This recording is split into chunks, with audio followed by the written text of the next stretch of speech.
Bonjour, ici Lolo du 451 et aujourd'hui en fait je vais pas vous faire un tuto sur une application etc. En fait je vais vous présenter en fait une source puis un développeur. Donc il s'agit de Philippe 97 qui est un développeur québécois en fait qui travaille pour iPodTouch is the Pro.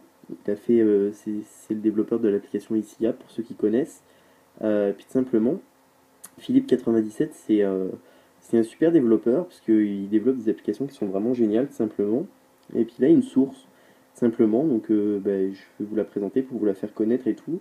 Donc sur cette source-là, il met toutes les applications qu'il a développées, puis ça vaut le coup de l'installer puisqu'il développe vraiment des applications qui sont vraiment pas mal, qui sont vraiment utiles, je trouve. Donc pour installer sa source, vous allez dans source, faites modifier, ajouter, puis vous installez la source philippe97.comyr.com/cydia. Donc vous allez avoir un lien de sa source en haut ici, puis vous pouvez l'installer, ou alors pour ceux qui connaissent déjà ma source jailbreak devise, simplement à faire une fois que vous avez installé ma source à moi, vous allez dans les P, puis vous allez avoir la Philippe 97 source. Donc vous allez dessus, vous faites installer, confirmer tout simplement, puis vous allez avoir la source de Philippe 97. Si vous voulez le suivre sur YouTube, c'est 97 Philippe, tout simplement. Vous pouvez également suivre sur Twitter, il a un compte Twitter.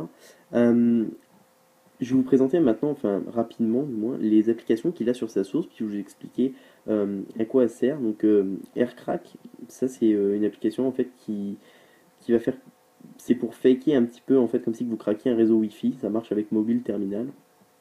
Donc ça c'est plus un jeu, un divertissement. L'application App2Dev, donc c'est lui qui a développé l'application App2Dev, qui est une application que j'ai présentée récemment, qui permet de recréer en fait les devs des applications Cydia que vous avez d'installer dans votre appareil. Puis avec la mise à jour récente qu'il a fait, on peut maintenant modifier le fichier contrôle des applications en question, ce qui est vraiment utile. Ensuite, on a Bosch.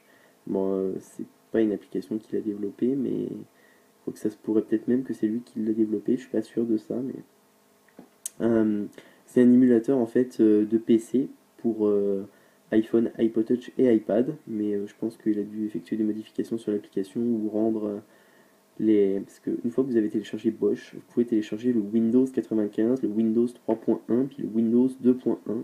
Donc je sais pas si c'est lui qui a été chercher ça ou si c'est lui qui l'a fait exactement.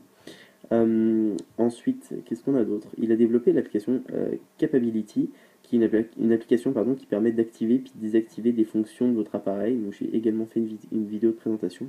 Comme par exemple sur les iPod Touch, avec cette application-là, vous allez être en mesure d'ajouter comme une ligne de commande un peu dans un fichier bien précis de l'appareil.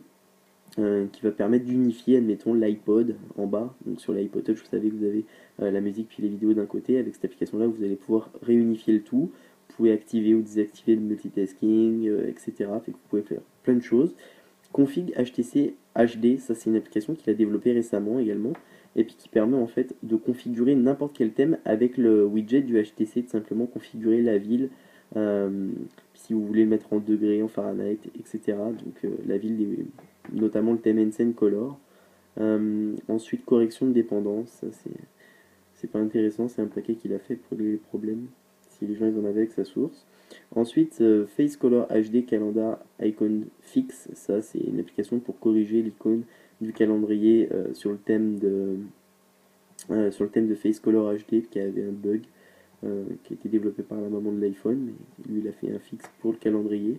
Ensuite, il a développé l'application Firmware Changer. Ça, c'est une application qui permet de changer votre firmware parce que vous voulez. Donc, mettons sur votre iPod Touch, vous êtes au firmware 4.3.3, vous pouvez faire croire à votre appareil que vous êtes au firmware, je sais pas moi, 4.3.5, puis iTunes il va détecter que vous êtes au 4.3.5. J'ai fait une vidéo de présentation également dessus. Theme Icon Maker, ça c'est quoi?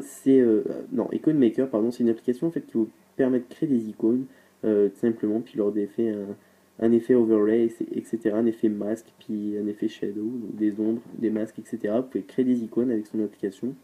Donc il y a le thème Ensign Color qui est disponible sur sa source, mais c'est pas le thème Ensign Color le même qu'on peut trouver sur la source d'ici App. C'est un Ensign Color modifié puis amélioré, donc il est également disponible sur ma source. Ensign Color HD Calendar Icon Fix, ça c'est pareil, c'est pour corriger le problème du calendrier en fait, sur le thème du Ensign Color. Ensuite, installer 4, donc ça c'est pas lui qui a développé, mais ça se peut qu'il ait également fait des modifications dessus. C'est l'application installée en fait simplement qu'on avait quand on jailbreakait son iPhone avant. Puis là, ils l'ont refait, la RipDev, c'est RipDev qui fait ça. Donc ils l'ont refait, puis pour qu'il soit compatible avec l'iOS 4.0 et plus. Euh, Ça, le iPhone 3.0 Toolchain, c'est simplement plusieurs fichiers en fait qui servent au développement de Tweak euh, simplement sur iOS, donc comme on peut le lire ici. C'est pour développer des tweaks mobiles Substrat directement sur son nid de vise. Donc voilà, puis ça vous dit où c'est que les fichiers sont placés, etc. Je sais pas exactement comment on se sert de ça, donc j'ai pas fait de vidéo. iPhone 4 mode iPod Touch 4G, ça c'est un thème en fait qu'il a fait pour simplement transformer votre iPod Touch 4ème génération, comme ça le dit en iPhone 4. Donc c'est assez sympa, c'est le thème qu'il y a sur mon iPod Touch 4G actuellement. On peut voir une réseau indisponible et tout, puis j'ai mon application téléphone, elle est comme sur un iPhone 4. eProtect Icon Patch, c'est pour rendre compatible en fait l'icône de l'application eProtect avec les thèmes comme Ensign Color, Face Color, etc. Ensuite, on a l'application iRetinegui. Donc, cette application-là, je la connais depuis un bout de temps. Je savais pas que c'était lui qui l'avait développée. Mais iRetinegui, c'est une super application. Enfin, maintenant, elle est moins utile, mais avant, quand ils ont commencé à sortir les écrans Retina, c'était super utile cette application-là, puisque cette application, en fait, elle permet de rendre les icônes d'applications qui sont pas adaptées, qui sont pas en HD, ça permet de les mettre en HD. Puis c'est adapté à l'écran Retina des iPod Touch 4G puis des iPhone 4. Kit de développement, ça, cette application-là, il n'y a rien dessus, c'est juste en fait quand vous allez le télécharger, ça va vous télécharger toutes les dépendances qu'il faut pour compiler sur iOS directement, pour compiler des applications en fait que vous développez. Label iOS 4, ça c'est un thème qui a été fait par Jérémy Goulet, qui est également pardon, le, le graphiste de l'application Easy App, si je ne me trompe pas. Donc, parce qu'il me semble que son nom me dit quelque chose. Ensuite, lib, euh, libgcc, ça c'est un paquet système qui va s'installer automatiquement. Si vous installez sa source, ça va vous le mettre en mise à jour d'essentiel. Sincèrement, je ne saurais pas vous dire à quoi ça sert. Ensuite, MS Disable. Ça, c'est une application pour en fait désactiver les add-ons de mobile substrat. Puis tout simplement, donc, ça permet d'enlever des add-ons de mobile substrat. Admettons que vous avez installé une application depuis Cydia, c'est un tweak, notamment ceux du TweakWeek Daily Challenge, admettons. Il y a plusieurs applications qu'on les installe, quand on n'en veut plus, il faut les supprimer.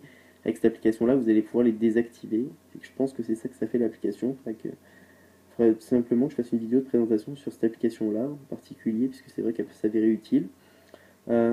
Ensuite, MySlide, ça c'est une application pareil qui est encore super utile parce que ça, on pouvait le faire avec des thèmes avant, ce que fait cette application-là, mais là du coup ça rend la chose beaucoup plus simple.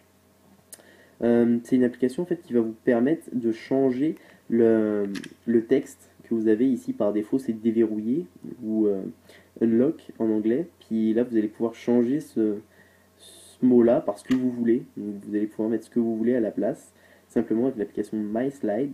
Ensuite, vous avez l'application Pass Unlock. Ça, c'est un truc en fait qui permet de simplement de déverrouiller votre appareil en double-clic sur le home bouton. Ça va permettre de déverrouiller l'appareil. Donc, comme il dit, je crois qu'il y avait des bugs avec le. Oups. Il y avait des bugs avec l'application Mail. Voilà, mais sinon ça marche pas mal. Donc, ça permet de déverrouiller autrement votre appareil. Ensuite, il y a l'application Refresh. Ça, c'est une application, c'est au lieu de faire un respring, vous pouvez faire rafraîchir votre springboard, puis c'est comme si vous avez installé des applications, etc. Ça va vous les rafraîchir au lieu de faire un respring, c'est bien. Ensuite, ça c'est l'application Respring, ça permet de faire un respring directement sur votre springboard. Vous avez un icône, vous lancez l'application Respring, puis votre appareil va respringer. Donc ça permet de faire un respring super simple et tout. Je l'ai mis en dépendance dans un de mes thèmes, parce que j'ai développé un thème pour changer le wallpaper. Faut sélectionner votre wallpaper normalement, puis vous faites un respring. Et c'est pas mal ça avec cette application Respring, ça va vous la télécharger automatiquement quand vous installez mon thème, parce que c'est super simple, vous lancez l'application, puis ça va faire un respring. SDK File, ça c'est comme il dit, c'est d'autres fichiers pour la compilation en fait, d'applications sur iOS. Source Aculo US, ça c'est pour avoir la source de Instaloos pour télécharger Instaloos, puis App Synchro et tout, Craculous, etc. SSH application, ça c'est pareil, c'est encore un super truc, puisque vous savez quand vous jailbreakez votre appareil, si vous avez installé l'application OpenSSH qui vous permet de faire du SSH euh, entre votre ordinateur puis votre appareil, tout simplement pour faire des transferts de fichiers, etc. Le mot de passe par défaut c'est Alpine, A-L-P-I-N-E, puis il y a des iPhones qui se sont fait piéger comme ça, puisque les gens ils rentraient dans leur appareil puisqu'ils avaient le mot de passe, puisque par défaut c'est Alpine, SSH application. Ça vous permet de directement, depuis cette application-là, modifier le mot de passe SSH de votre appareil. Donc on peut le faire avec mobile terminal, mais il faut connaître les lignes de commande. Là, vous pouvez le faire directement avec cette application-là. Ensuite, il y a l'application Terminal, donc c'est mobile terminal pour iOS 4. Donc c'est mobile terminal pour iOS 4, donc celui-là il est fonctionnel, vous pouvez l'installer. WebClip Header, ça c'est une application en fait qui va vous permettre d'ajouter des webclips sur votre Springboard. Donc c'est des icônes, vous pouvez choisir l'icône que vous voulez parmi vos photos. Puis ça va, quand vous allez le lancer, ça va créer une nouvelle icône sur votre Springboard. Puis quand vous le lancez, ça va vous lancer une page internet, donc avec un URL prédéfini dans l'application. Widget HTC animé, ça c'est en fait c'est Philippe 97 qui a tout simplement réadapté le widget HTC animé de page HTML simplement pour en faire un thème. Donc c'est comme le widget du Ensign Color, mais vous pouvez changer le fond d'écran et tout, c'est ça qui est pas mal. Ensuite, Windows 2.1 pour Bosch, Windows 3.1. Donc vous avez les versions français puis anglais, simplement. Puis comme des ROM en fait simplement de Windows, puisqu'il s'agit d'un émulateur. Le Bosch, c'est un émulateur, donc on peut appeler ça en quelque sorte des ROM. Donc c'est des ROM pour émulateurs, entre autres pour je sais plus où c'est qu'il est. CD-ROM pour l'application Bosch. Ouais, il doit être tout en haut. Bosch, voilà, il est là. Pour l'application Bosch. Donc c'est un émulateur de PC, comme ça dit.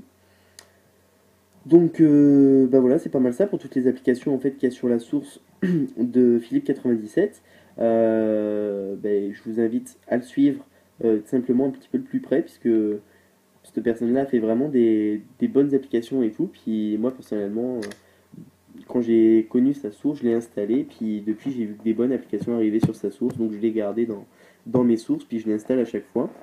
Donc comme je vous dis, pour installer sa source, vous pouvez l'installer directement depuis ma source à moi, ou alors installer la source qu'il y a dans le lien ici, tout simplement dans Cydia, puis ça vous allez avoir la source de Philippe 97, donc qui est, encore une fois, je le rappelle, le développeur de l'application Ici App, donc il fait vraiment du super boulot, donc c'est pour ça que je tenais un petit peu à parler de ce qu'il faisait.